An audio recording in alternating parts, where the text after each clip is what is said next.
But yeah, so most games feel the exact same on Switch 2 as Switch 1, but some, like the Warriors games, feel so much better.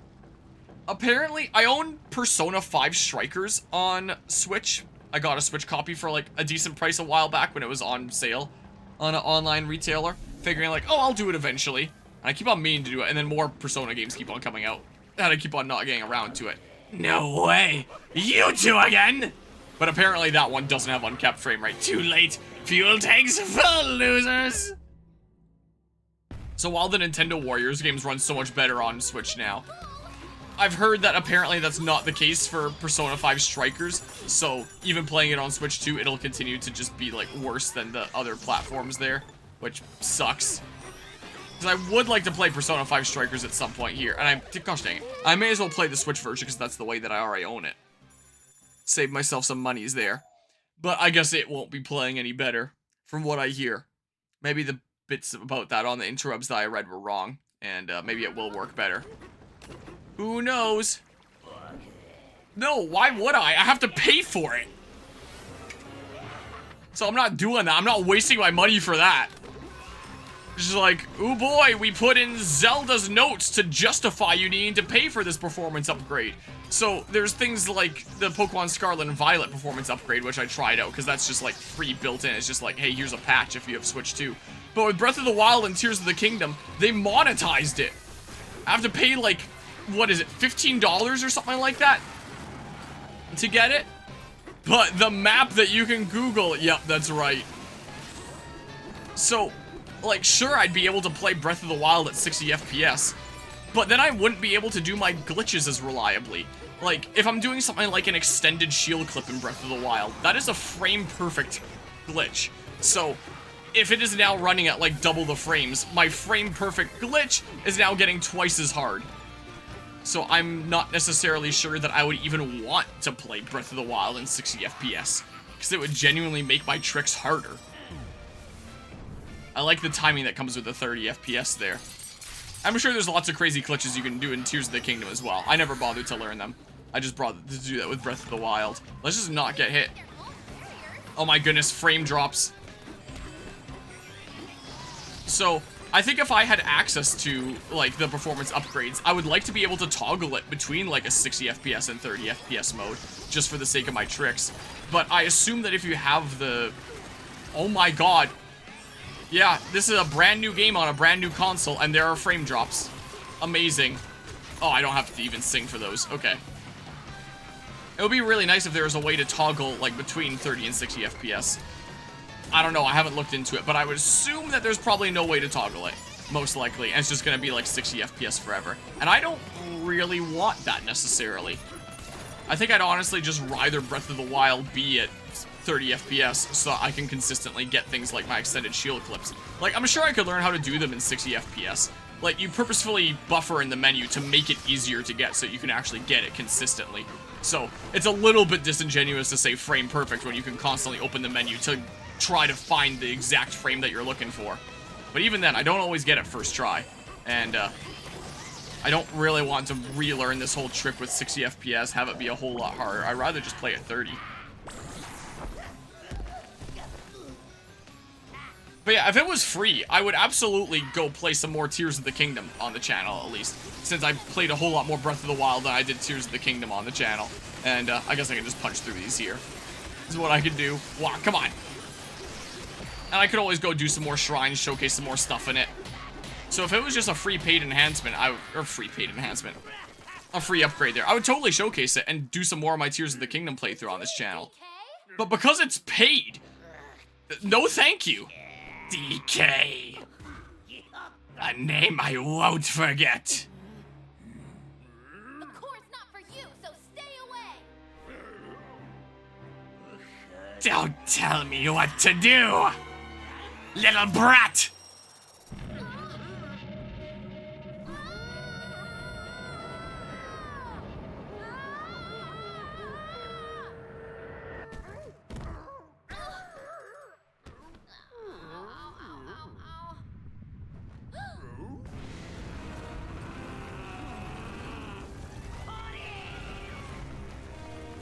You'll join me sooner or later. Why?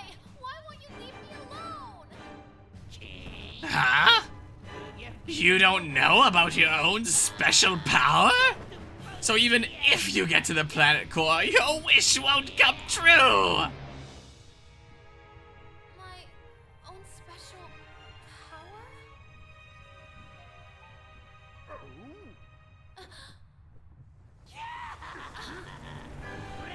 power? Come back to me, Pauline. I'll tell you all about it.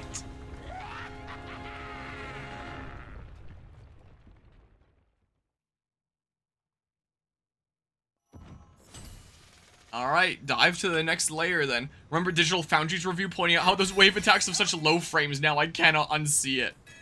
How are we getting a brand new game on a brand new console with, like, major frame drop issues? At least like, throughout the game. It's not like there's, like, major frame drop issues. This isn't like Pokemon Scarlet or Violet or anything like that.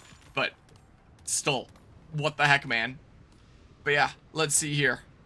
You're going to purchase the Kirby Forgotten Land expansion as it's the one that actually has legitimate DLC. Yeah, that's what I do plan on doing. Because at least, like, hey, you can make the excuse that there is, like, actual DLC extra content here with the Star-Crossed World stuff, whenever the heck they're gonna release that.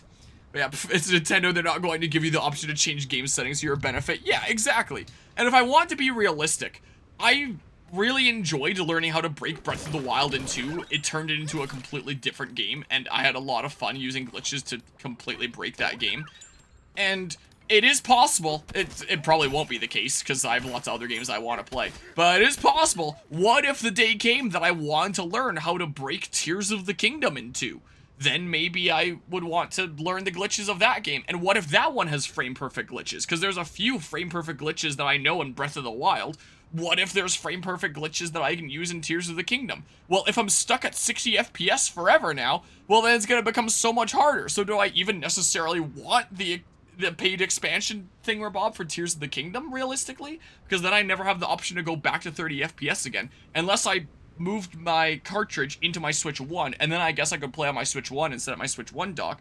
But because all my Switch 1 data transferred over to my Switch 2, I assume that means that all my save data is on my Switch 2 here as well, and that if I put Tears of the Kingdom in my Switch 2, it would or in my Switch 1, it would probably be like a brand new save file, and not my main progress anymore. So that's not really a solution then, when there isn't really going to be like cloud saves that go across consoles, and it's just going to lock me to 60 FPS forever, which I'm not necessarily going to want. At least I assume 60, maybe it's more than that, but looking at the trailers, I assume it's like 30 for standard and 60 for Switch 2 edition, so yeah, I don't necessarily want the enhancements for Breath of the Wild / Tears of the Kingdom, both just from a gameplay perspective, like if I want to break the games in 2, and because it's paid to make the games work better on the console they can work better on, which I think is really sucky, so I don't really have any intention of getting the expansions for Breath of the Wild and Tears of the Kingdom. If anyone's interested in seeing that on the channel, then sucks to suck. I guess. But yeah. And people were saying they wanted this on Switch 1 when they discovered it originally was. Yeah, that's what I'd heard there, is this was originally designed to be a Switch 1 game, but, you know, the way that's working, it feels kind of fitting for Switch 2 here. Can't expect Nintendo, who invented the concept of saving games, to understand cloud saving. Yeah, exactly. But they wouldn't need cloud saving. You could just switch between the 60 FPS or the 30 FPS one. But Little tight in here. but God forbid they actually do something that helps, like, speedrunners / those that actually want to break the game and play it in their own way, that actually benefit from lower frame rates. That concept isn't going to occur to them, so yeah. I mean, if anybody really specifically wants to see the Breath of the Wild or Tears of the Kingdom stuff around here, then just drop the amount of monies that purchases it, and then I'll be like, fine, I'll purchase it with those monies that you gave me, and then I'll showcase a little bit of it. But even then, I'd still be a little bit hesitant too, because, like, man, I really don't want to, but, you know, that's the caveat, I'll say. But yeah, I don't really have any intention to. Not my intention. I don't expect anyone to take that deal, but in case anyone's really on the edge of their seat, like, oh man, I really want to see Harmonia showcase that, which I doubt is the case, then hey, there's that option, I guess. I'll throw it out there, why not? Purchase it for me, and then I'll do it. I guess.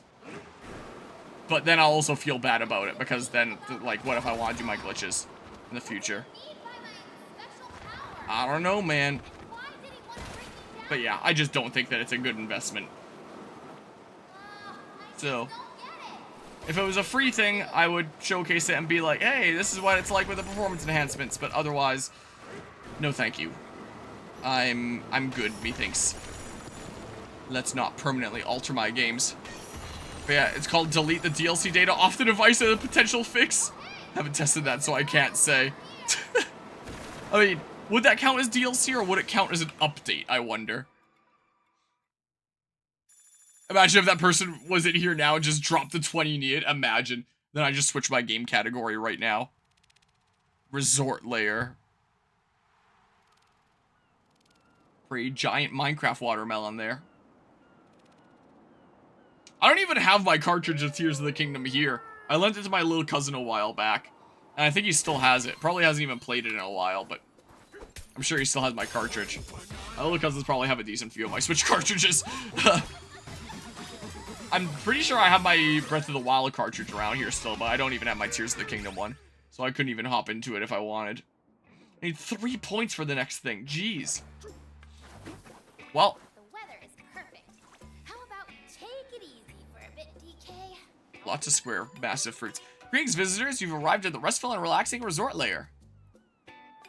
Giant fruit is our local specialty, as you can see. But I must warn you, although this paradise is usually quite peaceful, an enormous dirt pile flew through here not long ago, and things haven't been as laid back ever since.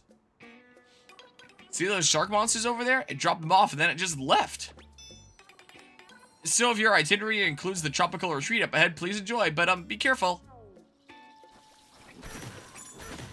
But yeah, if I were Nintendo, the way that I would have handled it was free performance enhancements for Breath of the Wild and Tears of the Kingdom. Have Switch 2 editions of Breath of the Wild and Tears of the Kingdom be the same price as the Switch 1 editions. And allow players to toggle if they want to play, like, Switch 1 or Switch 2 version anytime they boot up the game on, like, the Switch 2 version. Just in case there's, like, speedrunners or those who enjoy breaking the game like me. What the heck is this? That actually benefit from playing the game at lower FPS. By making some of the tricks a lot more consistent. I can't imagine what it would be like to extended shield clip at 60 FPS. I would imagine not like the worst thing ever. Since again, you do pause buffer. But sometimes it takes me a few tries, even with pause buffering, where it's like, oh yeah, I missed the frame that I needed. I gotta try again. And I imagine it would just make it take even longer and more attempts because I keep on missing the frame that I need. Or however the heck it might work. Oh, there's a fossil on your back. Oh, we've been so weighed down. We feel light, we feel free. This is the way to be.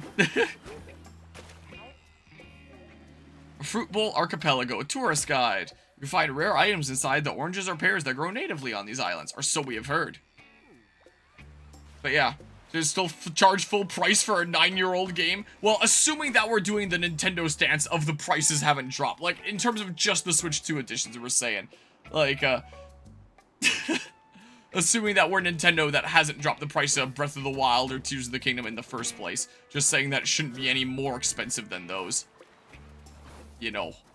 As opposed to making them even more expensive than the originals, where it's like, really? You're really gonna be doing that? Yeah, but if you were Nintendo, you probably also wouldn't have shut down a Melee tournament mid-COVID for using an emulator to allow for socially distanced multiplayer. I don't think it was the emulator as much as it was Slippy, the mod on the emulator, that allowed the use of multiplayer online. Since the original Melee would not have allowed, like, online multiplayer. Online multiplayer would have started with the Wii and all that. So, it wasn't the fact that they were emulating it, it was the fact that they were using a modified version of their software. But yeah, it is true. If I were Nintendo, I wouldn't be doing a lot of the anti-consumer things. You will enjoy our games in only the exact ways we want you to enjoy our games. Nintendo there. Some kind of flying dirt pile breezed through here. Breezed through here earlier. It stopped up there at the big watermelon. Not sure why. Speaking of that melon, did you two come here to try and climb its mighty rind? Sure did, man. There's a veteran melon climber on that island there. Bet they'll have some advice for you. Boop. But yeah, I quite like a lot of Nintendo games. But man, do I hate them as a company a lot of the time. Whoa. Details kind of loading in there. Whoa. Okay. I much prefer the fade-in approach like that gold pile had, as opposed to like the suddenly popping in approach that a lot of these rocks and details on the sand mound had. That's what I personally prefer. But, technically there was one on the GameCube that used the internet, but don't remember what it was. Oh, I did not know that. Interesting. Hi. You can climb the big watermelon from here, but the fastest way to reach is to use the liftoff ore. Just tear off a chunk of liftoff ore and you'll blast off on a rocky rocket. Oh, I think I'd seen that from like trailers or some gameplay footage or something. Maybe it was one of the Nintendo Treehouse thingamajigs. I thought I saw a fossil here. Oh, here it is. Okay, so Fantasy Star Online is the name of it. Interesting. Yeah, well, I did not know that then. Interesting. I believe it required an adapter to acquire it. Like a LAN adapter there. Up we go. Whoa. Yeah, I gotta hold it. Okay, so... Interesting. So that's that stuff. So that's this stuff here too then. I gotcha. Oh my. Whee. Get a little bit of gold there. Oh, there's some in here. Okay, yeah, that's interesting. It reminds me of inflating Yoshi in Mario Galaxy 2. That's what it kind of makes me think of. Okay. Oh, look. More. Oh. Not that. This stuff is what I need. Interesting. Oh. Then I'm going to have to do this. Yes, you can use the same adapter to hook multiple GameCubes for 8-player Mario Kart. Oh, my brain didn't interpret the multiple GameCubes part at first. Huh.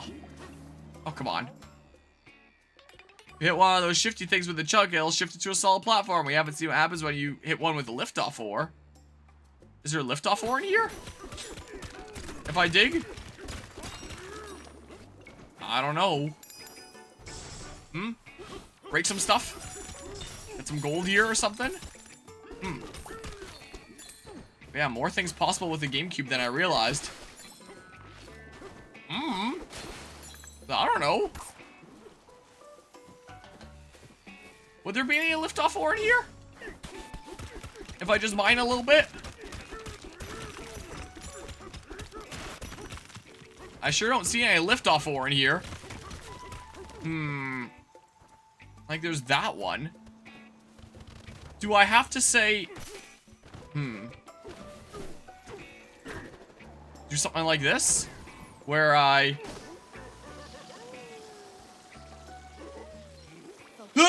Toss it! Oh. Okay. I don't know if that's what was intended there. That seems like a higher level tech than a little child playing this as like their first 3D platformer might be able to do. But hey, whatever works, works. No idea what was intended there, but throwing that one while I'm gliding with it works out okay. Sure, build a getaway. They're not too expensive, so just build a whole bunch of them. Built one getaway here, and then we also get some dialogue and stuff. So we may as well. We may as well do that. Hey, DK, you awake? No! Swimming by the shore, floating in the air, eating huge, yummy fruit. I love this place. We should stay here forever. Oh, but if we could do this every day, it wouldn't feel special anymore. Well, we'll just have to come back and visit a bunch of times. Right, DK? That's right. Come on back here. Yeah, I feel like if I were a kiddo playing this game, this is a place that I would keep on coming back to. Just like how when I played Mario Galaxy, I keep on coming back to Beach Bowl Galaxy. Boop. Spent a lot of time there as a kid. Whee! Whoa. Whoa, let's not go off the edge there. Surrender the route. I wonder if I could also fast travel to the little house-based thingamabobs I've made. I assume I would be able to. I think it'd be silly if I couldn't. So it's probably not the most disastrous thing if I fall. Okay. Ah. Dang it. Okay. Dang it. Come on. What? Do I have to aim, like, a chunk above here? I guess so. My reticle isn't quite accurate when I'm continuing to go up. There we go. Clear. Gotcha. Here, take out the thingamajig. Banana aerial aiming. So it also helps to tutorialize how that works, so it's like you gotta aim a little bit above there.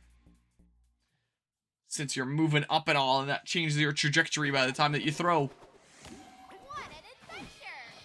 So challenges that are really just kind of tutorials for different things in this video game. Well, break that stuff. Looks like I should go this way here. Hi. Great job reaching the top. The big watermelon is so close, you can almost taste it. Come this far, so why not go even farther? Those in the know will tell you the best way to conquer the big watermelon. Get way up high, then take a dive. Okay. So... Steady. oh, you can just fly into them. Whoa. Oh, well, that works there. Gotcha. Maybe that's what was intended before, is not throwing it, but... like, flying into it with a chunk. That would make more sense, I think. Oh, okay. Little scurry. Give me that, please. Okay. Oh. But, I mean... so is it going all the way back? Yeah, okay. Interesting. It is beautiful up here, huh? I'll take this banana. Banana! Best line delivery in, like, any video game ever. Whee! Oh my. Okay. Still more to go. So, the sound it makes. Okay. The sound design in this game is pretty good. Okay, there we go. Blasted through the watermelon, now here we are. Oh. Kaboom. No more watermelon. Okay. Wow, talk about making a splash. You said it. Alright, down we go. That was certainly something. Whee! Yeah, I think the stylized art on the loading screens is really cool. What have you done? I'm sorry, I took out the national treasure. Bye, weird fruit. You were fun. For the past 2 years now, I've tried to grow watermelons myself and I failed. My watermelon plants have been dying back here this season. I can't figure out how to grow watermelons. Yeah, that's too bad. Oh, well. Oh, I'm not breaking those unless I... can I not? Yeah, I can't Bananza power here. Watermelon's not easy to grow in this environment. Yeah, that's what I've heard, but... I have gotten all sorts of watermelon seeds at, like, seed exchange events that have ones for specifically this climate, but they never grow all that well. My pumpkin was growing pretty well, though. My pumpkin's been pretty happy. My watermelon plant's not so much.